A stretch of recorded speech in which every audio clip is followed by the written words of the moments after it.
Anda kembali bersama kami pemirsa. Musyawarah cabang serentak seluruh Dewan Perwakilan Cabang Partai Demokrat Sumatera Utara berlangsung ricuh. Dua kubu calon ketua DPC Partai Demokrat Kota Medan saling baku hantam lantaran salah satu kubu dinilai cacat administrasi.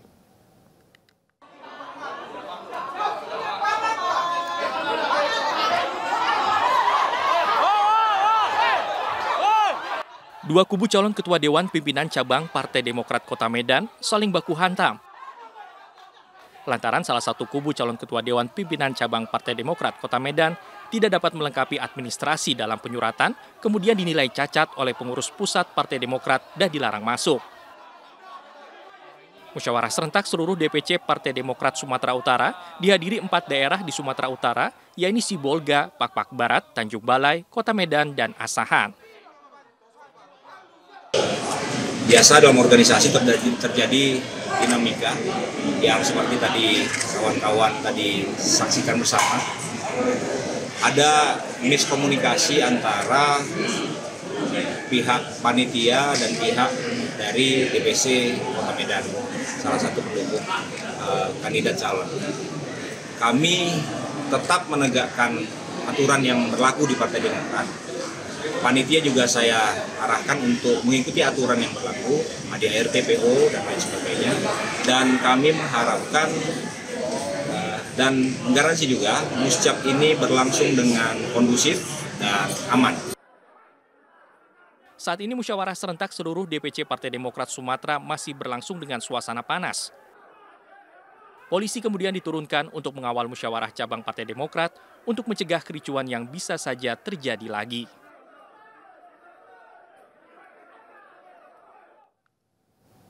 Penertiban penyandang masalah kesejahteraan sosial di Jakarta Timur diwarnai perlawanan. 8 PMKS dijaring dan dibawa ke Panti Sosial Cipayung, Jakarta Timur.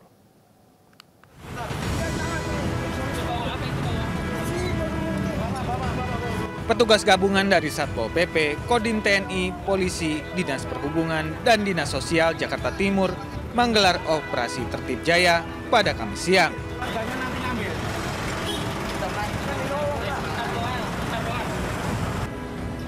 Operasi yang menyasar pada kelompok pengemis, gelandangan, dan pengamen ini sempat diwarnai perlawanan PMKS yang tidak dapat menunjukkan kartu identitasnya. Meski sempat menolak diamankan, para PMKS yang terjaring razia tetap dibawa ke mobil dinas sosial. Saran kita PMKS, pengamen, sama gelandangan. Jadi kita hari ini dapat 8. Selanjutnya dibawa mana? Selanjutnya kita bawa ke Cipayung, nanti lakukan pembinaan. Diketahui para penyandang masalah kesejahteraan sosial yang ditangkap menjalani swab terlebih dahulu sebelum diserahkan ke Panti Sosial Cipayung, Jakarta Timur. Dari Jakarta, Rio Manik, iNews melaporkan. Direktorat Kriminal Umum Polda Metro Jaya menggeledah kantor BPN Kota Jakarta Selatan di kawasan Jagakarsa. Penggeledahan terkait dengan kasus mafia tanah usai 4 pejabat BPN di Jakarta dan Bekasi ditangkap Polda Metro Jaya.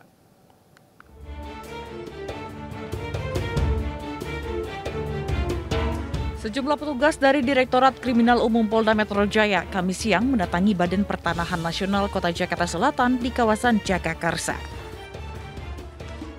Penggeledahan dilakukan di sejumlah ruangan untuk mencari dokumen-dokumen sebagai barang bukti kasus mafia tanah yang melibatkan 4 pejabat BPN Jakarta dan Bekasi yang telah ditangkap.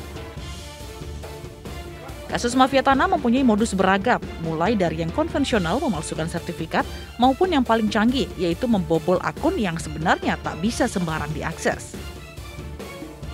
Ini juga mulai dari yang paling konvensional, artinya mereka menggunakan data palsu, kemudian apabila suatu lokasi itu belum ada sertifikatnya dibuat data palsu bekerja sama dengan oknum, akhirnya menjadi sertifikat. Ada juga lokasi yang sudah bersertifikat dibuat data pembanding kemudian diadakan tur. Dan yang paling canggih ada illegal access. Seharusnya akun yang tidak bisa ditembus oleh mafia ini. Mendukung penuh pemberantasan mafia tanah, khususnya di Jakarta Selatan. Jadi kami minta kepada masyarakat untuk tetap yakin datang langsung mengurus sertifikatnya ke kantor pertanahan Jakarta Selatan.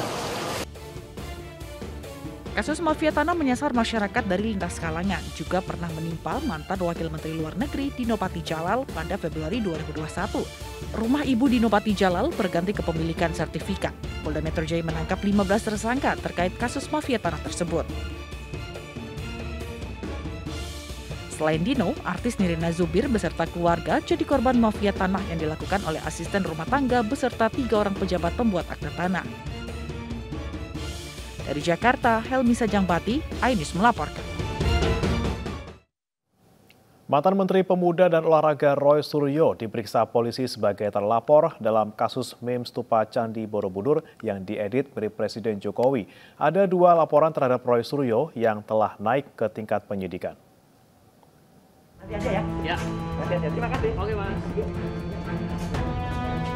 Mantan Menteri Pemuda dan Olahraga Roy Suryo kemarin diperiksa polisi sebagai terlapor dalam kasus meme stupa Candi Borobudur. Pemeriksaan ini merupakan yang pertama bagi Roy Suryo sebagai terlapor. Ada 2 laporan terhadap Roy Suryo yang telah naik ke tingkat penyidikan. Hari ini penyidik dari Direktorat Kriminal Khusus Polda Metro Jaya melakukan pemanggilan terhadap saudara Roy Suryo, di mana dalam hal ini yang bersangkutan sebagai terlapor. Kemudian panggilan hari ini adalah sebagai saksi dalam kasus yang dilaporkan oleh Kurniawan Santoso. Tadi Bapak Roy Suryo datang jam kurang lebih pukul 10.00 waktu Indonesia bagian Barat, dan saat ini sedang menjalani pemeriksaan di Subdit Cyber Direktorat Kriminal Khusus Polda Metro Jaya. Kasus bermula saat Roy Suryo mengunggah meme stupa Candi Borobudur yang diedit mirip dengan Presiden Jokowi.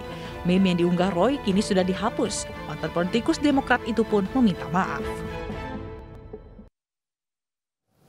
Wali Kota Depok Muhammad Idris mengusulkan agar kota penyangga bergabung menjadi Jakarta Raya. Hal ini dinilai efektif untuk mengatasi permasalahan seperti banjir hingga sampah jika berada di bawah satu komando.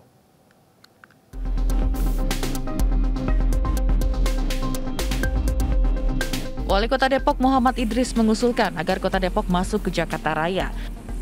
Ia menilai berbagai permasalahan di ibu kota seperti banjir dan sampah dapat diselesaikan jika kota penyangga bergabung. Tidak hanya Depok, Idris juga usulkan Bogor dan Bekasi juga bergabung di Jakarta Raya. Menurutnya jika komunikasi di bawah satu gubernur, penyelesaian masalah akan lebih mudah. Ternyata permasalahannya adalah tadi kolaborasi, kerjasama daerah-daerah penyangga ibu kota, gitu. Yang selama ini sudah diwadahi sebenarnya dengan BKSP, Badan Kerjasama Pemerintah Jabodetabek, yang tahun periode terakhir itu diketuai oleh Gubernur DKI Pak Anies Baswedan, yang sebelumnya oleh Banten waktu itu Rano Karno masih. Nah, ini sebenarnya wadahnya sudah ada, sistemnya sudah ada, programnya nggak ada, tapi efektivitasnya ini dalam selalu evaluasi tahunan itu efektivitasnya itu paling, mohon maaf, paling nggak lebih dari 20%. Menanggapi hal ini, Wakil Gubernur DKI Jakarta Ahmad Riza Patria menyerahkan kewenangan ke pemerintah pusat. Masuk ke Depok atau wilayah lain untuk menjadi megapolitan atau Jakarta metropolitan dan sebagainya memang pernah diusulkan oleh Bang Yos dulu. Namun kami terkait itu kami serahkan sepenuhnya kepada pemerintah pusat. Memang ke depan memang apa yang pernah diusulkan oleh Bang Yos, Pak Sutioso sesuatu yang baik. Riza juga meyakini bertambahnya Kota Depok di Jakarta tidak akan membebani Provinsi DKI Jakarta. Tim Liputan iNews melaporkan. Mantan terpidana kasus korupsi AKBP Raden Brotoseno diberhentikan secara tidak hormat dari Polri. Putusan tersebut hasil sidang peninjauan kembali 8 Juli lalu.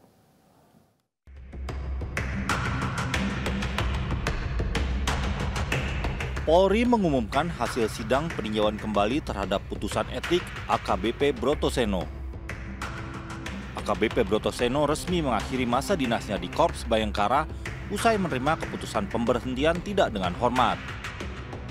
Divhumas Mabes Polri belum merinci kapan proses pemberhentian secara tidak hormat kepada AKBP Raden Brotoseno akan digelar. Masih nunggu keputusan dari Komisi Kode Etik.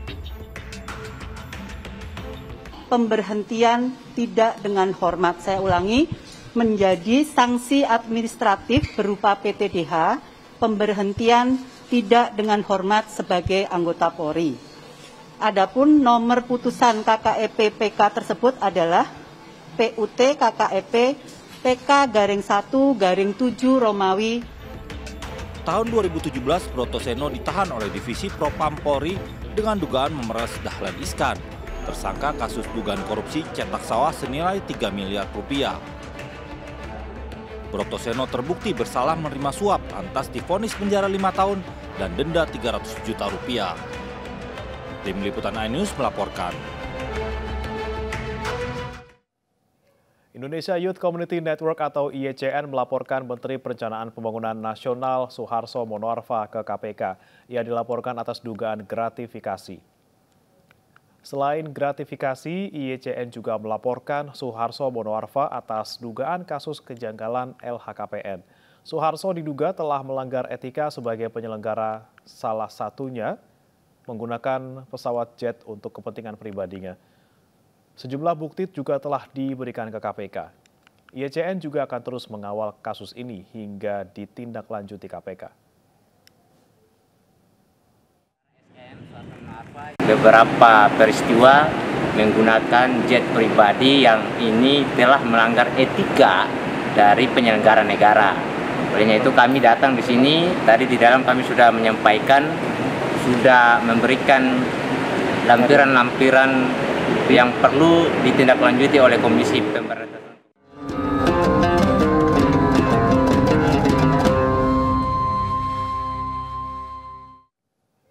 Menteri Agama Yakut Khalil Qomas mendatangi perusahaan catering yang terlambat mengirim makanan untuk jemaah. Menteri Agama mengultimatum catering tersebut agar memperbaiki layanannya untuk jemaah Indonesia.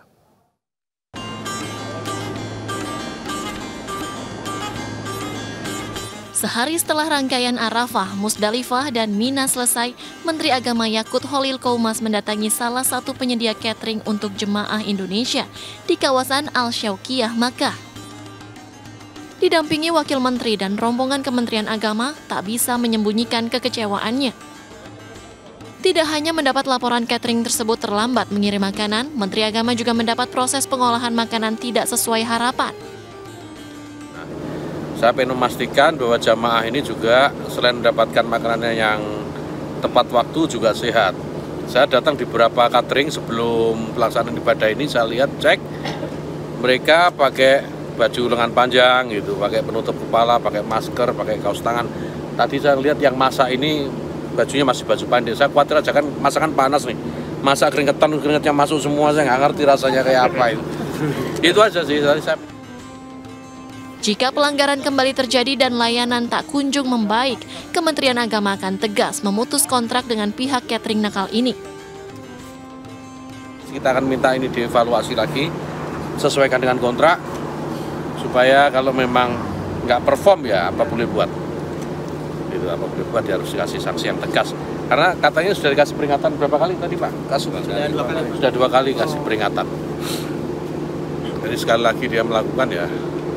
Sudah putus kontrak. Saya minta kawan-kawan di pelaksana ini supaya tegas lah yang begini-begini untuk jamaah soalnya. Ya. Sebelumnya Menteri Agama mendapat laporan keterlambatan pengiriman catering untuk jemaah. Setelah diselidiki, hal ini lantaran karyawan catering yang berulah dan kini telah diberhentikan. Dari Makkah, Arab Saudi, Ahmad Sudraji, iNews melaporkan.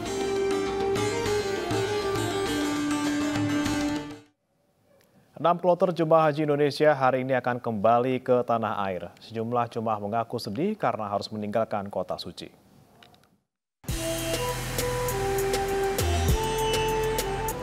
Inilah kesibukan jemaah kloter 1 embarkasi Jakarta Pondok Gede saat menyiapkan kepulangan mereka ke tanah air. Setelah 42 hari di Tanah Suci, Jumat siang, mereka akan pulang melalui Bandara King Abdul Aziz, Jeddah. Para jemaah mengaku bahagia akan kembali ke tanah air, bertemu keluarga tercinta, namun mengaku berat berpisah dengan kota suci Mekah. Alhamdulillah Peking sudah selesai sejak 2 hari yang lalu kalau koper besar. Tinggal koper kecil, sendal yang ini di vakum ini ya. Buat dibawa lagi. 32 kg cukup atau gimana nih kira-kira? Cukup. Saya cuma 27. Ya, sebenarnya cukup sedih juga ya karena di sini kita sangat menikmati. Bercampur aduk lah rasanya. Antara senang dan sedih juga karena ninggalin tanah suci ya. Kira-kira apa yang paling bakal dirindukan dari tanah suci? Yang pasti itu kedekatan kita sama Allah ya, seluruh proses ibadah itu. Kalau selama ini kan kita sibuk dengan kebanyakan urusan dunia ya Mbak ya. Jadi begitu di sini nih kita benar-benar fokus, alhamdulillah, dan terima kasih juga untuk seluruh petugas haji baik Indonesia maupun juga yang ada di Arab Saudi. Mereka betul-betul memperlakukan kita semuanya sebagai tamu Allah ya. Jumat besok 6 kloter akan bertolak dari Jeddah ke tanah air. 6 kloter berikutnya akan pulang pada Sabtu besok. Jemaah yang pulang merupakan gelombang 1 yang tiba di Madinah lebih dulu dan telah melaksanakan ibadah Arba'in di Masjid Nabawi. Sementara bagi jemaah haji gelombang kedua baru akan dipulangkan pada awal Agustus mendatang. Dari Mekah, Arab Saudi, Ahmad Sudraji, iNews melaporkan.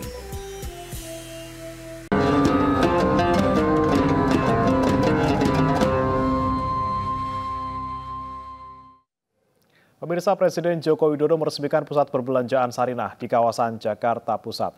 Jokowi menyebut Sarinah sebagai ikon penting bangsa yang merekatkan ingatan dari generasi ke generasi.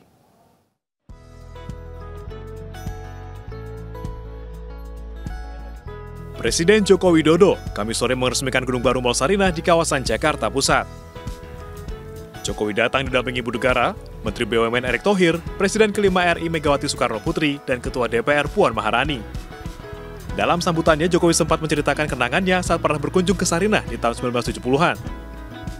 Selain itu, Jokowi menyebut Sarinah sebagai ikon penting bangsa Indonesia.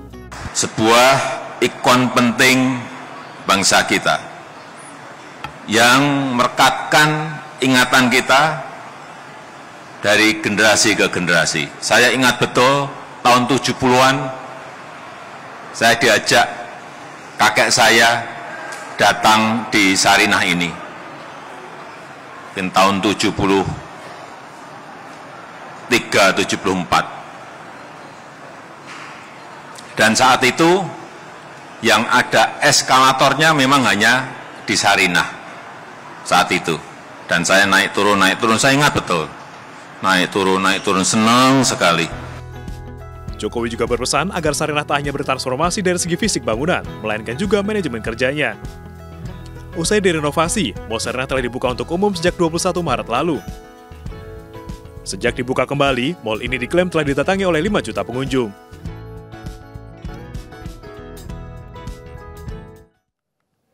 Ribuan perempuan milenial menggelar acara Cinta, Rasa, dan Warna Milenial di Stadion Sukung Kota Bumi, Lampung Utara, Lampung. Gelaran acara ini sekaligus untuk mendukung Gubernur Jawa Tengah Ganjar Pranowo menjadi Presiden RI di 2024.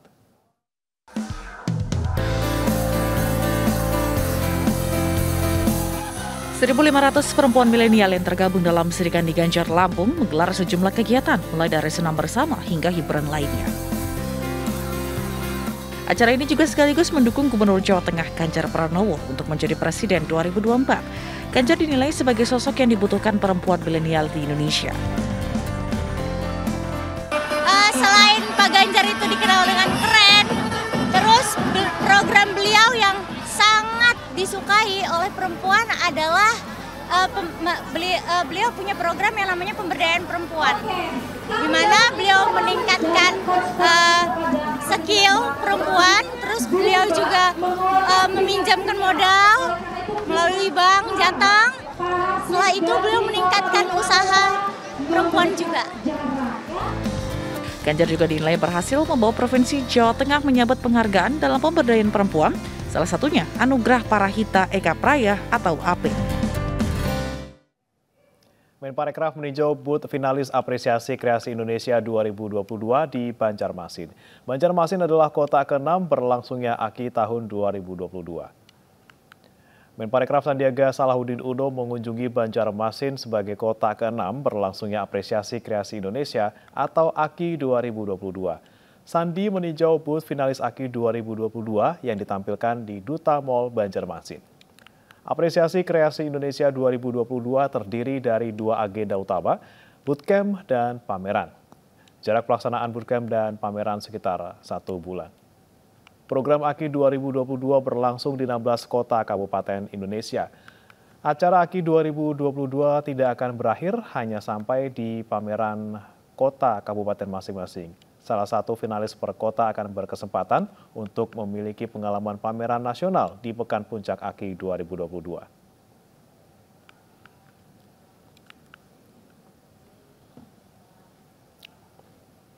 Personel TNI AL mengevakuasi korban saat pelatihan penanggulangan bencana 2022 di Lantamal 14 Sorong, Papua Barat. Pelatihan ini penting untuk membangun kesadaran pentingnya penanggulangan bencana alam di Indonesia.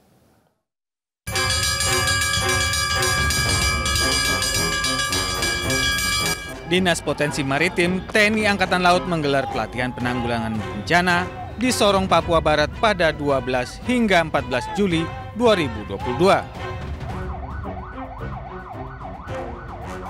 Program rutin tahunan ini bertujuan untuk membangun pentingnya memahami karakteristik ancaman sekaligus penanggulangan bencana alam di wilayah rawan bencana. Personel TNI Angkatan Laut dan masyarakat perlu meningkatkan kemampuan dalam menyelamatkan diri dari resiko ganasnya bencana alam seperti gempa bumi dan tsunami di daerah pesisir.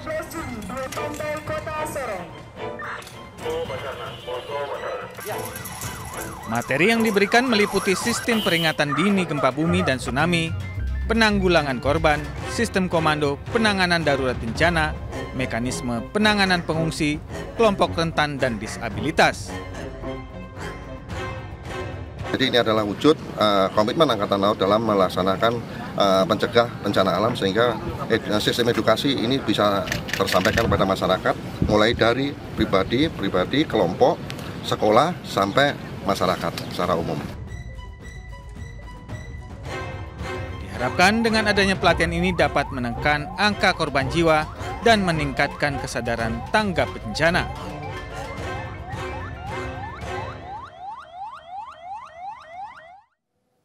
Presiden Amerika Serikat Joe Biden akan melawat ke Arab Saudi untuk memenuhi undangan dari Raja Salman bin Abdul Aziz. News Pagi akan kembali dengan informasi mancanegara dan olahraga.